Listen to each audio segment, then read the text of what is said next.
Good morning. My name is Michael Kern. Sarah Berland. Sophia Ramirez. Carla Kalan. And I'm Jorge Vargas. Throughout the last 20 years in history, students like you and me have had the chance of being raised in an era where technology is advancing at an abnormally rapid rate. With such a drastic change being done to the world of technology and it impacting almost everything that we do every single day, it was only a matter of time before schools began to notice and actually start integrating technology in the way classrooms get education across. Schools all over the world have begun introducing products and different methods of learning in order to get technology to be a medium in the way classrooms use it to get technology across. These methods and products include interactive games, interactive software, and school-based programs like Kahoot, Canvas, Google Classroom, etc. These products have been proven to be effective in grasping the students' attention and helping them comprehend why and how the subject is important to know. How many of you believe that technology will take over education? Well, as stated in an article from The Guardian, some people believe that all classrooms will become paperless. It's expected that in the future, high school education will become cloud-based, which is a fast internet connection where different devices can connect to it and access different online educational programs and other sources.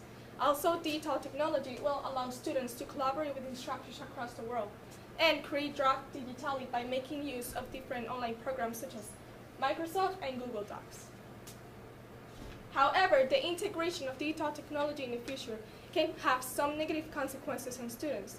For example, the excess use of technology can cause students to develop illnesses such as vision problems, repetitive strain injuries, and computer addiction. Also, studies have confirmed that when some people read text from computers, they tend to follow the F-shaped pattern, which is when they read the first line of a text completely and then skip a few parts of the next line, not getting a complete comprehension of what they're reading. The integration of digital technology in the future will also change the role of teachers, since technology will become the primary source for students to be able to learn. Despite the negative use of digital technology in the classroom, technology has allowed many benefits towards the cultural and social ways of the classroom, such as new ways in which students and teachers interact, and collaboration is no longer limited through the means of social media such as Snapchat and Twitter, proprietary software such as Skype, Google, or Word, and email.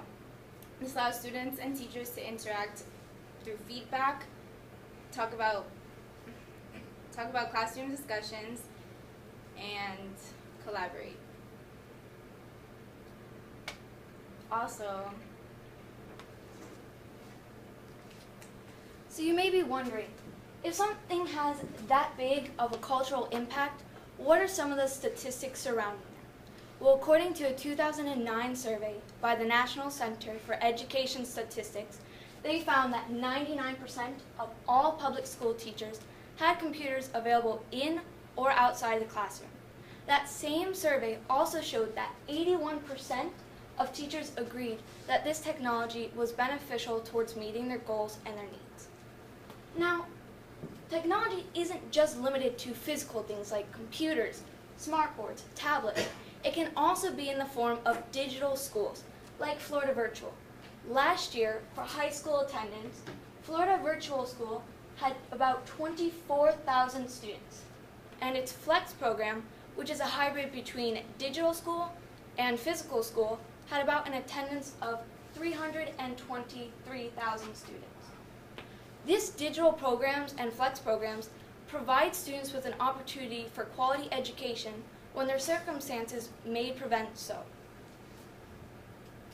Now, another form of technology that's beneficial towards students in education are online programs that can help boost your test scores. As according to College Board on their website, students that practice about 20 hours of official SAT practice on Khan Academy saw an average of 115 points increase on their SAT scores, and 16,000 students saw a gain of 200 or more points. Is technology in the classroom really worth the cost? Well, to answer that question, you have to know that over $10 billion is spent every year on technology in the U.S. Now, I know what you're thinking. That's a lot of money. But the pros in this situation completely outweigh the cons, making technology completely worth it. As stated in the EPE Research Center analysis of U.S. Department of Education, 94.8% of all assignments given online were valuable to a student's learning, showing how these assignments that are given are really affecting the student's curriculum. As stated by my colleague Sarah, students that spent 20 hours or more saw a 115-point increase on average on their SAT scores. This is huge. This is showing how Khan Academy, being just one of the tools that you can use, is really affecting the student's experience. 92% of teachers said that the internet has a major impact on their ability to access content, resources, and materials. This is really important because this time it's coming directly from the teachers themselves. These are the ones giving out the assignments to the students, and they're seeing the learning curve of how technology is affecting them. So, although there are some who are against the idea of technology in the classroom, the information and resources students and teachers now have access to makes technology completely worthwhile. What questions do you have?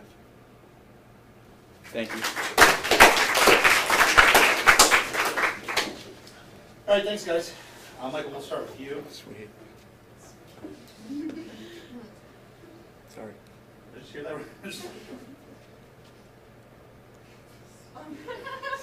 that? Tell me about working with a group and how you felt that helped your own research.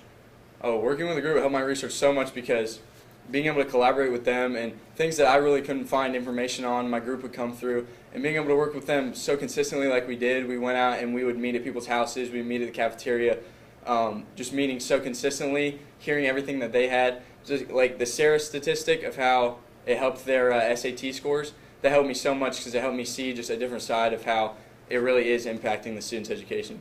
All right, thank you. Jorge, what parts of the presentation did you find most challenging and why? Can you repeat the question? Yeah, like what, actually let's do what parts of this entire project did you find most challenging and then why so? I find it most challenging trying to relate each one to the other because sometimes on a specific theme, sometimes the technology or the subject has more positive than negative, and it can be vice versa for the other subject. So it's kind of hard to relate to each other. All right, thank you. So,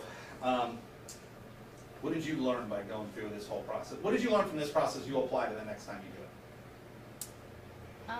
To take more time on the project, like do more research, and also learn more about what other people are, their slides and what their topic is about. All right.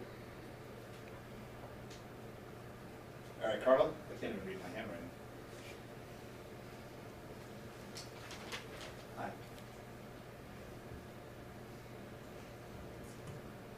Describe to me how, or if, any of the content was changed as you went through the project from when you first started to what you ended up with today. Yeah, so we wanted to focus on the positive side of digital technology in the classroom. So at the beginning, we were like confused about what point to go to, but then we wanted to focus on the positive, so they just put me at the counter argument, just one person to still support the positive side. Okay. And Sarah, sit left for you.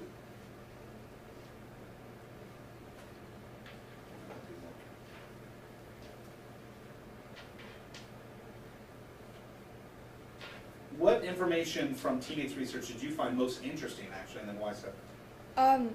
I thought the vision problems, and so I knew that from vision problems would be a problem from staring at the screens, but what I didn't really know was about the carpal tunnel injuries that you can get from typing a lot, and I thought that was a very interesting fact that I learned. All right, thank you guys. Bree.